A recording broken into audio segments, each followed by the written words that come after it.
کہ سب سے قدیم آسمانی مذہب یہودیوں کا ہے اور اللہ نے ان کو بہت بڑی حکومت دی تھی. میں نے بتایا نا کہ دنیا میں جو خاندانی حکومتیں رہی ہیں وہ مذہبی ہی رہی ہیں.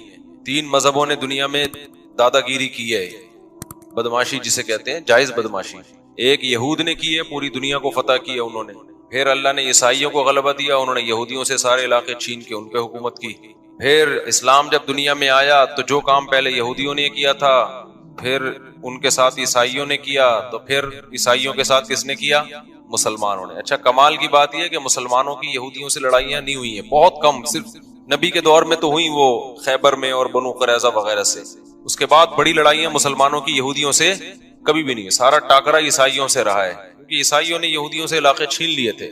یہودی پھر رعایا بن کے رہتے تھے, لیکن ان کو اس بات کا غم ہے کہ یہ تو سارا ہمارا حساب کتاب تھا نا. تو قرآن میں اللہ نے بتایا ہے کہ تمہارے جو پیغمبر دنیا میں آئے وہ نیک اعمال کی بنیاد پہ اللہ نے ان کو دنیا میں حکومت دی تھی. تم نے ان کی معیت میں جہاد کیا, وہ جہاد جس کے پیچھے صحیح موٹیویشن ہوتی ہے, اس میں مجاہدین کو ایک پاور ملتی ہے. اور جب جہاد کے پیچھے صرف پیسہ رہ جائے, زمین اور حکومت رہ جائے, تو اس جہاد میں طاقت نہیں رہتی, بلکہ وہ جہاد ہی نہیں رہتا ہے. تو اب یہ لوگ کہتے ہیں ہمارے پیغمبر تھے سلیمان علیہ السلام, داؤد علیہ السلام. تھوڑا سی تاریخ بتا دیتا ہوں نا, پتہ ہی ہوگا, لیکن نئے لوگ بھی آتے ہیں. ابراہیم علیہ السلام سے اصل میں تو تاریخ شروع ہوتی ہے نا, جو پیغمبروں کی جو ہمیں ملتی ہے. ویسے تو اس سے پہلے بھی پیغمبر آئے ہیں, لیکن جو دنیا میں زندہ قومیں ہیں ان کی ہسٹری کہاں سے ملتی ہے ہمیں؟ ابراہیم علیہ السلام. اس سے پہلے کی ہمیں ویسے کتابوں میں تو تھوڑا بہت تذکرہ مل جائے گا. من حیث القوم کوئی قوم نہیں ہمیں نظر آتی اب, کیونکہ وہ مذہب سارے یہودیت میں پہلے چلے گئے, اس کے بعد عیسائیت میں, اس کے بعد اسلام. تو ابراہیم علیہ السلام کا زمانہ آج سے تقریباً لگ بھگ 4000 سال پرانا زمانہ ہے. اوپر نیچے ہو سکتا ہے, کوئی پوری کیلکولیشن کسی کی نہیں ہے. تقریباً کتنا ہے؟ 4000 سال پرانا زمانہ. انبیاء آتے رہے تھے, آدم علیہ السلام. اچھا, آدم علیہ السلام اور ابراہیم علیہ السلام میں کتنا ہے یہ نہیں پتا. اس میں اندازے لگائے جاتے ہیں کہ ہم سے آدم علیہ السلام کا زمانہ 10,000 سال پرانا ہے ہم سے, لیکن یہ کچھ بھی اس میں کوئی رائے نہیں قائم کی جا سکتی, کیونکہ کوئی تاریخ لکھنے والا تو تھا نہیں, وہ زمانے دنیا میں ختم ہو گئی ہیں. اب تو کوئی پرانی لاش ملتی ہے تو سائنسدان تحقیق کرتے ہیں کہ قبل مسیح ہے کہ بعد مسیح ہے.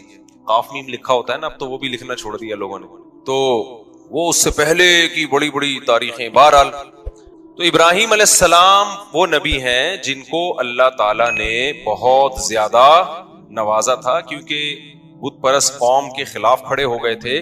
اور پھر ابراہیم علیہ السلام سے اللہ نے وعدہ کیا تھا کہ آپ کی اولاد میں ہم نبوت کو جاری کریں گے. میں کافی لمبی پہلے بتا چکا ہوں, بہت شارٹ کروں گا تاکہ آج ہمارا یہ ٹاپک نہ رہ جائے.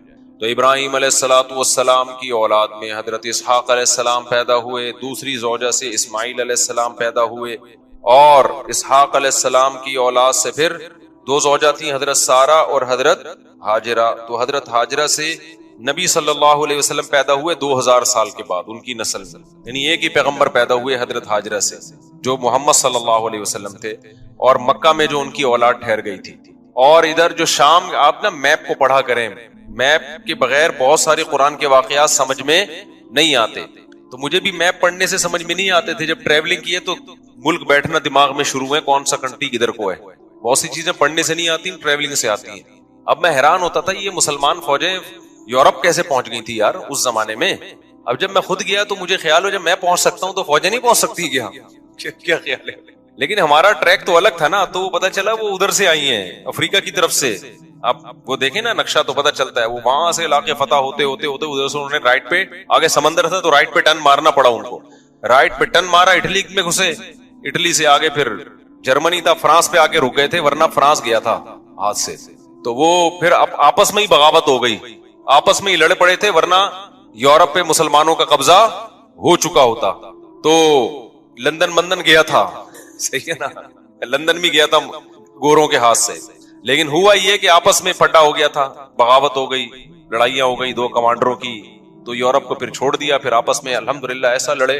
آج تک کیا ہو رہا ہے, اللہ کے فضل سے لڑ رہے ہیں الحمدللہ, ہر سطح پہ لڑ رہے ہیں. اللہ تعالیٰ, میاں بیوی گھر میں لڑ رہے ہیں, حکومتیں آپس میں لڑ رہی ہیں, دوست سے لڑ رہا ہے, مذہبی اسکالر آپس میں لڑ رہے ہیں. اس لڑائی کی وجہ سے غیروں کا بڑا فائدہ ہے, وہ اتحاد کر رہے ہیں. مختلف ملکوں نے کرنسی ایک ایجاد کر لی, ٹھیک ہے نا, پاسپورٹ کی کوئی پابندی نہیں, یورپ نے ایک یونین بنا لی پوری, یہاں سے یہاں جاؤ کوئی مسئلہ نہیں, ادھر جاؤ ادھر جاؤ سب ہمارا ہے وغیرہ وغیرہ. خیر, تو ابراہیم علیہ السلام کے جو شام میں جو سلسلہ چلا ہے نا, اچھا آج کا جو شام ہے پہلے اتنا نہیں تھا بلکہ یہ بڑا تھا, تو یہ اس میں فلسطین, اسرائیل, یہ سب علاقے آتے تھے. تو بیت المقدس تھا, وہاں پیغمبروں کا سلسلہ شروع ہوا, ہوتے ہوتے ہوتے آپ کو پتا ہے کہ اسحاق علیہ السلام کی اولاد میں تھے یعقوب علیہ السلام, ان کا لقب تھا اسرائیل. یعقوب علیہ السلام کا کیا لقب تھا؟ اسرائیل. حضرت اسرائیل جو تھے یعقوب علیہ السلام ان کے بیٹے تھے یوسف, اور یوسف علیہ السلام مصر چلے گئے, سورہ یوسف میں ہے نا واقعہ, وہ ایک بادشاہ بن گئے مصر کے. تو بنی مصر کا نقشہ دیکھیں آپ, سعودی عرب یعنی مغرب کی طرف, جہاں سورج یہاں ہے نا سعودی عرب, تو سعودی عرب آئے گا پہلے, اس کے بعد مصر آئے گا, اور رائٹ سائڈ پہ ٹرن ماریں گے تو کیا آئے گا؟ اسرائیل آئے گا, فلسطین آئے گا. تو ایسا نہ ہو نکل جائیں یہاں پہ گدے پہ بیٹھ کے, ایسے ہی جہاز سے ٹرن مارنا پڑے گا آپ کو. تو مصر میں جو ہے نا یوسف علیہ السلام, وہاں کی حکومت ان کے ہاتھ میں آئی. مصر بڑا زبردست ملک تھا, ایک بڑی تہذیب, مصر کی تہذیب بہت پرانی ہے اور بڑے اسٹیبل لوگ تھے. تو وہاں پر یوسف علیہ السلام کی حکومت قائم ہو گئی. یوسف علیہ السلام بہت اقلیت میں تھے نا, وہ تھوڑے سے بنی اسرائیل آئے تھے, 90 کے قریب ان کا خاندان تھا. یعقوب علیہ السلام نے شادیاں بہت کی تھیں, اولاد ان کے بہت تھی. اب یہ انہوں نے کی تھی, اب آپ ان سے پوچھیں. تو یعقوب علیہ السلام کی اولاد میں برکت بہت ہوئی ہے. اس غم میں بھی انہوں نے شادی کی ہے جب یوسف علیہ السلام بچھڑ گئے تھے, اس دوران بھی انہوں نے نکاح کیا ہے. تو یہ ان لوگوں کے مسئلے نہیں تھے, یہ ہمارے مسئلے ہیں کہ ایکچولی کر کے نا, وہ کہتے بھائی غم بھی ساتھ ساتھ جھیلتے رہو اور شادیاں بھی ہوتی رہیں گی, بچے بھی ہوتے رہیں گے, قحط بھی پڑا, اولاد پھر بھی ہوتی رہی. سمجھتے ہو؟ تو یہاں تک کہ جب یوسف علیہ السلام, یعقوب علیہ السلام مصر گئے ہیں نا, جب پتا چلا بیٹا بادشاہ بن گیا ہے, تو مولانا عبد الماجد دریا آبادی بڑے عالم گزرے ہندوستان میں, جو دنیاوی علوم کے بھی بڑے ماہر تھے. انہوں نے اپنی تفسیر میں لکھا ہے, وہ خود یعقوب علیہ السلام کی اولاد میں بھی انہوں نے اپنا پورا نسب بھی بیان کیا ہے کہ ہمارا نسب اتنی پشتوں میں جا کے یعقوب علیہ السلام سے ملتا ہے. تو انہوں نے یہ لکھا ہے, جو بھی ان کی تحقیق ہوگی. وہ تورات انجیل کے بھی بڑے عالم تھے جو مولانا عبد الماجد دریا آبادی ہے نا, انگلش بھی بڑی اچھی تھی. مولانا شلوی تھانوی رحمۃ اللہ علیہ سے غالباً بیت بھی تھے, وہ بیت تھے, تبھی وہ جگہ جگہ شیخ اور مرشد تھانوی کا لفظ استعمال کرتے ہیں. تو دنیاوی دینی دونوں علوم کے بڑے ماہر تھے, بڑی ریسرچ. انہوں نے لکھا ہے کہ 90 افراد تھے یعقوب علیہ السلام کی, صرف بیٹے, بیٹیاں, بہویں, داماد, یہ ملا کے ٹوٹل کتنے تھے؟ 90. ان کے اکلوتے سربراہ تھے. تو یہ 90 افراد ہجرت کر کے گئے کہاں؟ مصر کی طرف. یہ سارے بنی اسرائیل تھے. سمجھتے ہو گے نہیں سمجھتے؟ جب یہ وہاں گئے ہیں تو اللہ نے ان کو حکومت دی, لیکن تھے منورٹی میں, اقلیت میں تھے. حکومت تو آ گئی, مصر کی خدمت بہت کی, لوگوں میں ان کی عزت, لیکن ظاہر ہے جب آپ اقلیت میں ہوتے ہیں تو آہستہ آہستہ کمزور ہونا شروع ہو جاتے ہیں. غیر قوموں میں حسد ہوتا ہے کہ یہ دوسرے ملک سے آئے ہوئے ہم پہ کیوں حکومت کر رہے ہیں, یہ ادھر سے آئے ہوئے لوگ. اچھا تہذیب ان کی اچھی تھی, مصریوں کو تو غیر مسلم تھے نا, بت پرست تھے وہ, تو بت پرستوں کی ان کے مقابلے میں کیا تہذیب ہوگی؟ پلہ کس کا بھاری تھا؟ تہذیب کے لحاظ سے ان کا بھاری تھا, لیکن اکثریت میں وہ تھے. تو پھر یہ تھوڑا تھوڑا دین سے دور ہونا بھی شروع ہو گئے. جب دین سے بھی دور ہو رہے ہیں, آپ اقلیت میں بھی ہیں, تو آہستہ آہستہ دوبارہ مصریوں کا غلبہ ہونا شروع, اور قوم پرستی کا نعرہ لگایا گیا. یہ بنی اسرائیلی ہیں, ہم قبطی ہیں, یہ غیر ہیں. یہ حالانکہ بھائی غیر ہیں, لیکن انہیں تمہیں بنایا کتنا ہے؟ تمہارے ملک کو قحط سے بچایا ان لوگوں نے, تمہیں تہذیب سکھائی, تمہیں ایمان دیا نا. یہ قوم پرستی انتہائی غلیظ اور بدبودار نعرہ ہے. کتا گلی میں ایک دوسرے کتے کو برداشت نہیں کرتا, بلی برداشت کر لے گی, بلی تھوڑی سی غیرت مند ہوتی ہے. کتا جو ہے نا اتنا وفادار ہو کے بھی ہے کتا ہی وہ. اسلام یہ نہیں کہتا کہ یہ اتنا وفادار ہے تو اب اس کو کتا مت کہو, کہنا کیا پڑے گا اس کو؟ کتا ہی کہنا پڑے گا. وجہ اس کی ہے کہ اس میں کچھ بہت بری خصلتیں بھی ہیں. آگے وہ ابھی میں خصلتوں پر بیان پہلے کر چکا ہوں, ابھی میں نہیں جاؤں گا اس کی طرف. تو خیر, اب کیا مسئلہ ہے؟ تو بنی اسرائیل جب یہاں گئے ہیں, آہستہ آہستہ آہستہ حکومت ان کے ہاتھ سے نکلنا شروع, اور گناہوں میں بھی جانا شروع ہو گئے. جائے جب حکومت میں آتے ہیں تو عیش و عشرت بھی بڑھتا ہے.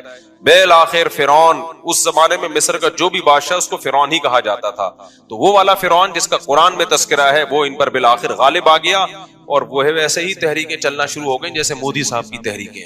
یہ اقلیت میں ان کو مارو, ان کو پیٹو, ان کو یوں کرو, ان کو یوں کرو, جو ہندوستان میں مسلمان بیچاروں کے ساتھ ہو رہا ہے اس وقت. تو ظلم شروع ہوا فرعون کا, اور قرآن کہتا ہے کہ ایسا سخت ظلم بنی اسرائیل کے اوپر کہ یقتل ابناءہم ویستحیی نساءہم, مردوں کو قتل کر دیا جاتا تھا, عورتوں کو چھوڑ دیا جاتا تھا, تاکہ ہم ان سے اپنی نسل ان سے پیدا ہو ہماری, یا ان کو ہم لونڈی بنائیں, غلام بنائیں.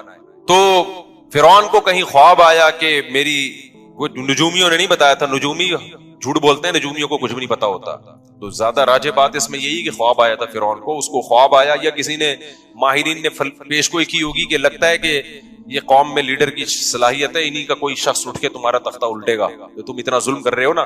تو فرعون نے کیا کیا، ظلم کم کرنے کے بجائے بڑھا دیا. تو اب قرآن میں اس کا تذکرہ اللہ تعالیٰ نے سورہ قصص میں ذکر کیا ہے، وہ میں انشاءاللہ بعد میں، یہ 21ویں رات سے جو ہے نا، جب دوسرے لوگ بھی آ جائیں، اعتکاف والوں کی تعداد بڑھ جاتی ہے، تو کچھ مضامین ان کے لیے رکھے ہوئے.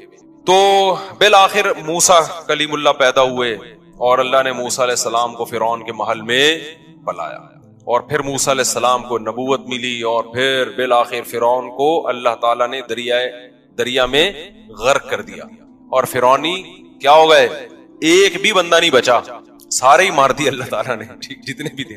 بنی اسرائیل کو نجات ملی، اور قرآن ان کی تعریف کرتا ہے بما صبروا، اس لیے کہ بنی اسرائیل نے موسیٰ کا ساتھ دیا تھا اور صبر کیا تھا انہوں نے، لیکن تھے بہرحال نالائق، صبر بھی کرتے تھے، تکلیفیں بھی دیتے تھے. پھر بنی اسرائیل کو حکم ہوا کہ اب تو تمہارا اصل وطن ہے فلسطین، ارض شام، وہاں تم موسیٰ علیہ السلام کی قیادت میں اب جہاد کرو. یہ تو اللہ نے فرعون کو خود ہی ٹھکانے لگا دیا، اب ہر جگہ اللہ خود سے کام نہیں کرے گا، کچھ تم کو بھی تلوار اٹھا کے کرنا پڑے گا. یہاں تو ویسے بھی ان کے پاس طاقت ہی نہیں تھی، مینورٹی میں تھے نا، کیا لڑتے یہ. تو بنی اسرائیل نے کہہ دیا ہم نہیں جائیں گے، اذهب انت وربک فقاتلا، کیونکہ غلامی میں اتنا عرصہ گزار چکے تھے کہ ذہن کیا بن گیا تھا، غلام. آپ اگر غلام بنے رہو نا کچھ دن تک، تو آپ کا دماغ میں مینٹل لیول کیا ہو جاتا ہے. جو لوگ بچوں میں زیادہ رہتے ہیں نا، تھوڑے دنوں میں بچکانہ حرکتیں شروع کر دیتے ہیں. صحبت کا بہت گہرا اثر ہوتا ہے، خوب سمجھ لو. اگر آپ پڑھے لکھے لوگوں میں بیٹھو گے تو آپ کیا بن جاؤ گے، سنجیدہ، سیریس ہو جاؤ گے. آپ اگر ہر وقت مسخروں کے ساتھ بیٹھو گے تو چھچھورے بن جاؤ گے. آپ سنجیدگی آپ میں سے ختم ہو جائے گی. آپ علماء، بزرگوں، صلحاء کے ساتھ بیٹھو گے، اللہ کی محبت آپ کے اندر پیدا ہو جائے گی. دنیا پرستوں میں ہر وقت بیٹھو گے جو ہر وقت مال و دولت کی باتیں کرتے ہیں، اتنی گاڑی، اتنی پیسہ، بحریہ ٹاؤن، فلانا، آپ کی نظر میں دنیا کی ہوس اور لالچ پیدا ہو جائے گی. یہ انسان کی نیچر ہے. تو اچھے لوگوں کے ساتھ بیٹھا کرو. سمجھتے ہو آج ہمارا مرغا مرغی جو ہے نا، ایک دیسی ہے، وہ ہر وقت دہشت گردی. ایک فینسی بھی ہمارے پاس تھائی لینڈ کی نسل، وہ مرغا بھی بڑا تمیز کا اور مرغی بڑی تمیز کی. ہمارے ایک پٹھان دوست ہیں، آج ان کو میں لے کر گیا اپنے پنجرے میں، انہوں نے کہا ان پورے پنجرے میں نا، آپ کے کیج میں پڑھے لکھے یہی لگ رہے ہیں، یہ دو مرغے. مجھے ان کا تبصرہ بڑا اچھا لگا. انہوں نے کہا یہ جو مرغا مرغی ہے نا، اس پورے پنجرے میں مجھے صرف یہ دو پڑھے لکھے لگ رہے ہیں، باقی سارے ان پڑھ اور جاہل. وجہ اس کی ہے کہ وہ ہر ایک دوسرے کو جب کوئی موقع ملے، وہ کوئی نیا بندہ آئے اس کو چھیڑ رہا ہے. وہ کہا پڑھے لکھے صرف یہ لگ رہے ہیں. میں نے کہا یہ پٹ رہے ہیں سب سے زیادہ یہاں پہ. اچھا خیر، تو میں نے کہا یہ پڑھے لکھے ہیں، یہ بھی ان کے ساتھ رہ کے ان پڑھ نہ بن جائیں. تو اب مسئلہ کیا ہے، تو اللہ تعالیٰ نے بنی اسرائیل کو حکم دیا، بنی اسرائیل نے جہاد نہیں کیا، اللہ کو غضب آیا، اور موسیٰ علیہ السلام نے بددعا بھی کی، اور اللہ نے کہا یہ زمین ان پر حرام ہے. 40 سال تک وادی تیہ میں اسی طرح سے یہ تڑپتے رہے. 40 سال تک وہیں موسیٰ علیہ السلام کا انتقال بھی ہو گیا، اور وہ 40 سال تک وادی تیہ میں بہکتے رہے.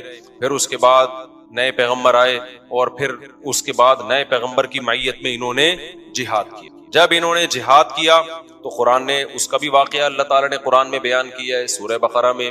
تو جب ان کا جہاد ہوا ہے نا، تو ان کی فوج، ان کے جو کمانڈر تھے، ان کا نام تھا طالوت. وہ پیغمبر ہی نے ان کو بنایا تھا کمانڈر، وقت کے نبی نے، لیکن وہ غریب تھے. بنی اسرائیل نے اس پہ بھی اعتراض کیا، غریب آدمی ہمارا امیر کیوں بن رہا ہے؟ تو ان کو بتایا گیا بھائی اس کے پاس نالج زیادہ ہے اور صحت اچھی ہے. کمانڈر کے لیے پیسہ ہونا ضروری نہیں ہے، نالج، جنگ لڑنے کا تجربہ زیادہ ہو. دیکھو اللہ تعالیٰ دنیا کو اسباب سے چلاتے ہیں. علماء نے بیان کیا ہے جنگ کے کمانڈر بنانے کے لیے یا ملک کا صدر وزیر اعظم بنانے کے لیے 2 بندے ہیں آپ کے پاس. ایک بہت نیک ہے، نالج اور تجربہ نہیں ہے اور اس کو پتا نہیں ہے کیا کرنا ہے، اور ایک برا ہے لیکن اس کے پاس ایکسپیرینس ہے، صلاحیت ہے. تو برے کو بنایا جائے گا، نیک کو نہیں بنایا جائے گا. بات نہیں آ رہی سمجھ میں؟ جب میں یہ بات لوگوں کو بتاتا ہوں، لوگ کہتے ہیں یار یہ کیا بات ہے، تقوی کی تو بڑی اہمیت ہے. میں ان سے کہتا ہوں مجھے ایک بات بتاؤ، آپ جب گھر میں ڈرائیور رکھتے ہو گاڑی چلوانے کے لیے، ایک بندہ ہے تہجد گزار ہے، تبلیغ سے حضرت جیسے 4 مہینے لگا رہے ہیں، ماشاءاللہ کتنے وقت کے لیے نکلے ہوئے ہیں حضرت آپ، سالانہ چلہ، ماشاءاللہ ماشاءاللہ. تو وہ بھی سالانہ چلے کے لیے نکلا ہوا تھا، ابھی تازہ چلہ لگا کر آئے، لیکن وہ گاڑی چلانی نہیں آتی.